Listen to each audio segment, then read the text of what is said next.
বন্ধুরা সেদিনকে গিয়েছিলাম এক বান্ধবীর বিয়েতে। প্রথমে দিয়েছিল চিপস, তারপরে ডাল এবং ভাত, এবং তারপরে দিয়েছিল কিন্তু হচ্ছে পটল চিংড়ি। এবং পটল চিংড়ি দিয়ে বেশ প্রথমে কিন্তু মেখে খেতে বেশ দারুণ লাগছিল। ডাল দিয়ে চিপস দিয়ে খেতে কিন্তু বেশ মেখে ভালোই লাগছিল ভাতটা খেতে।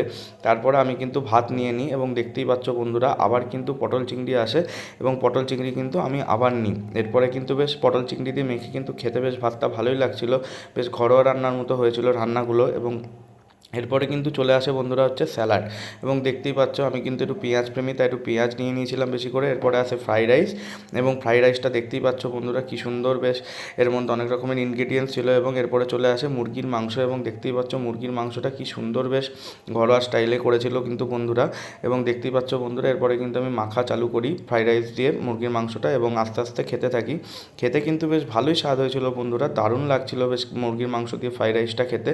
এরপরে কিন্তু আমি আবার মাংস নিই। মাংস আসার পরে এবং দেখতেই পাচ্ছ বন্ধুরা আবার 2 পিস মাংস আমি নিয়ে নিই, এবং খেতে কিন্তু বেশ দারুণ লাগছিলো ফ্রাইড রাইস দিয়ে মুরগির মাংসটা খেতে। এবং এরপরে কিন্তু আমি বেশ আঁটো করে ভালোই বেশ ডোলে ডুমসে ওখানে খেয়ে দিয়ে বেশ আস্তে আস্তে বেশ এরপর আমি খেতে থাকি আস্তে আস্তে। এবং দেখতেই পাচ্ছ বন্ধুরা খেতে কিন্তু ভাই আমি পটু, যাই বলো না কেন। এরপরে চলে আসা হচ্ছে বন্ধুরা চাটনি, এবং চাটনির সঙ্গে ছিল হচ্ছে পাঁপড়, এবং দেখতেই পাচ্ছ আমের চাটনি দিয়েছিল বন্ধুরা।